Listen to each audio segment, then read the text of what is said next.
ಸ್ನೇಹಿತರೆ ನಮಸ್ಕಾರ. ಸನಾತನ ಧರ್ಮ ಉವಾಚ ಯೂಟ್ಯೂಬ್ ಚಾನಲ್ಗೆ ಸುಸ್ವಾಗತ. ಈ ವಿಡಿಯೋದಲ್ಲಿ ಭಗವದ್ಗೀತೆ ಅಧ್ಯಾಯ 18 ಮೋಕ್ಷ ಸನ್ಯಾಸ ಯೋಗ ಉಪಸಂಹಾರ ವೈರಾಗ್ಯದ ಪರಿಪೂರ್ಣತೆಯಲ್ಲಿ ಶ್ಲೋಕ 71 72ರ ಅನುವಾದ ಮತ್ತು ಭಾವಾರ್ಥದ ಬಗ್ಗೆ ತಿಳಿದುಕೊಳ್ಳೋಣ. ಶ್ಲೋಕ 71. ಶ್ರದ್ಧಾವಾನನಸೂಯಶ್ಚ ಶೃಣುಯಾದಪಿ ಯೋ ನರಃ ಸೋಪಿ ಮುಕ್ತಃ ಶುಭಾಂ ಲೋಕಾನ್ ಪ್ರಾಪ್ನುಯಾತ್ ಪುಣ್ಯಕರ್ಮಣಾಂ. ಇದರ ಅನುವಾದ: ಶ್ರದ್ಧೆಯಿಂದ ಮತ್ತು ಅಸೂಯೆ ಇಲ್ಲದೆ ಭಗವದ್ಗೀತೆಯನ್ನು ಕೇಳುವ ಮನುಷ್ಯನು ಪಾಪ ಕರ್ಮಗಳಿಂದ ಮುಕ್ತನಾಗುತ್ತಾನೆ ಮತ್ತು ಪುಣ್ಯವಂತರು ವಾಸಿಸುವ ಶುಭ ಲೋಕಗಳನ್ನು ಸೇರುತ್ತಾನೆ. ಇದರ ಭಾವಾರ್ಥ: ಪ್ರಭುವಿನ ವಿಷಯದಲ್ಲಿ ಅಸೂಯೆ ಪಡುವವರಿಗೆ ಭಗವದ್ಗೀತೆಯನ್ನು ಹೇಳುವುದನ್ನು ಪ್ರಭುವು ನಿಷೇಧಿಸಿದ್ದಾನೆ. ಇದು ಈ ಅಧ್ಯಾಯದ 67ನೇ ಶ್ಲೋಕದಲ್ಲಿ ವಿವರಿಸಲಾಗಿದೆ. ಭಗವದ್ಗೀತೆ ಇರುವುದು ಭಕ್ತರಿಗಾಗಿ ಮಾತ್ರ, ಆದರೆ ಒಮ್ಮೊಮ್ಮೆ ಹೀಗೂ ಆಗುತ್ತದೆ. ಪ್ರಭುವಿನ ಭಕ್ತನೊಬ್ಬನು ಮುಕ್ತ ಪ್ರವಚನವನ್ನು ನಡೆಸುತ್ತಿರುತ್ತಾನೆ.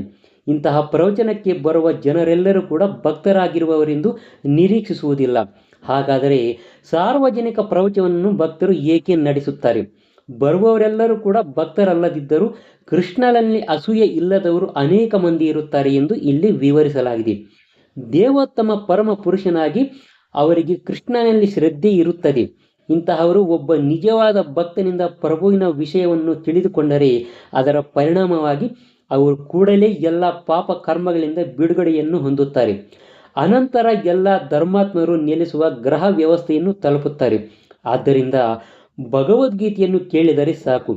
ಪರಿಶುದ್ಧವಾದ ಭಕ್ತನಾಗಲು ಪ್ರಯತ್ನ ಮಾಡದಿರುವವನಿಗೂ ಕೂಡ ಪುಣ್ಯ ಕಾರ್ಯಗಳ ಫಲವು ದೊರೆಯುತ್ತದೆ. ಪ್ರಭುವಿನ ಪರಿಶುದ್ಧವಾದ ಭಕ್ತನು ಪ್ರತಿಯೊಬ್ಬನಿಗೂ ತನ್ನ ಎಲ್ಲ ಪಾಪ ಕರ್ಮಗಳಿಂದ ಬಿಡುಗಡೆ ಹೊಂದಿ ಪ್ರಭುವಿನ ಭಕ್ತನಾಗುವ ಅವಕಾಶವನ್ನು ಕೊಡುತ್ತಾನೆ. ಸಾಮಾನ್ಯವಾಗಿ ಪಾಪ ಕರ್ಮಗಳಿಂದ ಬಿಡುಗಡೆ ಹೊಂದಿದರೂ ಪುಣ್ಯಜೀವಿಗಳು ಸುಲಭವಾಗಿ ಕೃಷ್ಣ ಪ್ರಜ್ಞೆಯನ್ನು ಬೆಳೆಸಿಕೊಳ್ಳುತ್ತಾರೆ.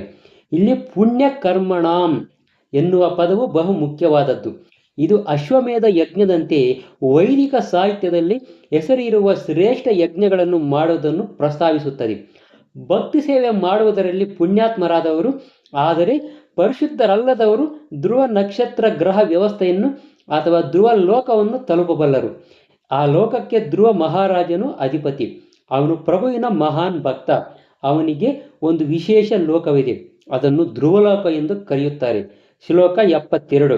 ಕಚ್ಚಿದೇಚ್ಛ್ರುತಂ ಪಾರ್ಥ ತ್ವಯೈಕಾಗ್ರೇಣ ಚೇತಸ ಕಚ್ಚಿತ್ ಜ್ಞಾನ ಸಂಮೋಹಃ ಪ್ರಣಷ್ಟಸ್ತೆ ಧನಂಜಯ. ಇದರ ಅನುವಾದ: ಓ ಪಾರ್ಥನೇ, ಧನಂಜಯನೇ, ಇದನ್ನು ನೀನು ಗಮನವಿಟ್ಟು ಕೇಳು. ನಿನ್ನ ಅಜ್ಞಾನ ಮತ್ತು ಮೋಹಗಳು ಈಗ ನಾಶವಾಗುತ್ತವೆ. ಇದರ ಭಾವಾರ್ಥ: ಪರಮಪ್ರಭುವು ಅರ್ಜುನನ ಗುರುವಾಗಿ ನಡೆದುಕೊಳ್ಳುತ್ತಿದ್ದಾನೆ. ಆದ್ದರಿಂದ ಇಡೀ ಭಗವದ್ಗೀತೆಯನ್ನು ಅವನು ಸರಿಯಾದ ದೃಷ್ಟಿಯಿಂದ ಅರ್ಥ ಮಾಡಿಕೊಂಡನೆ ಎಂದು ಕೇಳುವುದು ಕೃಷ್ಣನ ಕರ್ತವ್ಯವಾಗಿತ್ತು. ಅರ್ಜುನನು ಸರಿಯಾಗಿ ಅರ್ಥ ಮಾಡಿಕೊಳ್ಳದಿದ್ದರೆ ಯಾವುದೇ ಅಂಶವನ್ನು ಮತ್ತೆ ವಿವರಿಸಲು ಅಥವಾ ಅಗತ್ಯವಾದರೆ ಇಡೀ ಭಗವದ್ಗೀತೆಯನ್ನು ಮತ್ತೆ ವಿವರಿಸಲು ಪರಮಪ್ರಭು ಸಿದ್ಧನಾಗಿದ್ದ.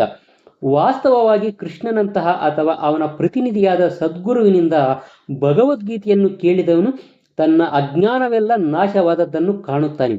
ಭಗವದ್ಗೀತೆಯು ಒಬ್ಬ ಕವಿ ಅಥವಾ ಕಥೆಗಾರ ಬರೆದ ಸಾಮಾನ್ಯ ಪುಸ್ತಕವಲ್ಲ. ಅದನ್ನು ದೇವೋತ್ತಮ ಪರಮ ಪುರುಷನೇ ಹೇಳಿರುವುದು. ಈ ಉಪದೇಶಗಳನ್ನು ಕೃಷ್ಣನಿಂದ ಅಥವಾ ಕೃಷ್ಣನ ನಿಜವಾದ ಆಧ್ಯಾತ್ಮಿಕ ಪ್ರತಿನಿಧಿಗಳಿಂದ ಕೇಳುವ ಭಾಗ್ಯವಿರುವವರು ಮುಕ್ತರಾಗುವರು ಮತ್ತು ಅಜ್ಞಾನದ ಕತ್ತಲಿನಿಂದ ಖಂಡಿತವಾಗಿಯೂ ಹೊರಬರಲು ಸಾಧ್ಯವಾಗುತ್ತದೆ. ಸ್ನೇಹಿತರೆ, ಇದೇ ಥರ ಆಸಕ್ತಿಕರವಾದ ವಿಷಯಗಳನ್ನು ನೀವೇನಾದರೂ ತಿಳ್ಕೋಬೇಕು ಅಂದರೆ ದಯವಿಟ್ಟು ನಮ್ಮ ಸನಾತನ ಧರ್ಮ ಉವಾಚ ಅನ್ನೋ ಯೂಟ್ಯೂಬ್ ಚಾನಲನ್ನು ಸಬ್ಸ್ಕ್ರೈಬ್ ಮಾಡ್ಕೊಳ್ಳೋದನ್ನು ಮಾತ್ರ ಮರಿಬೇಡಿ. ನಮಸ್ಕಾರ.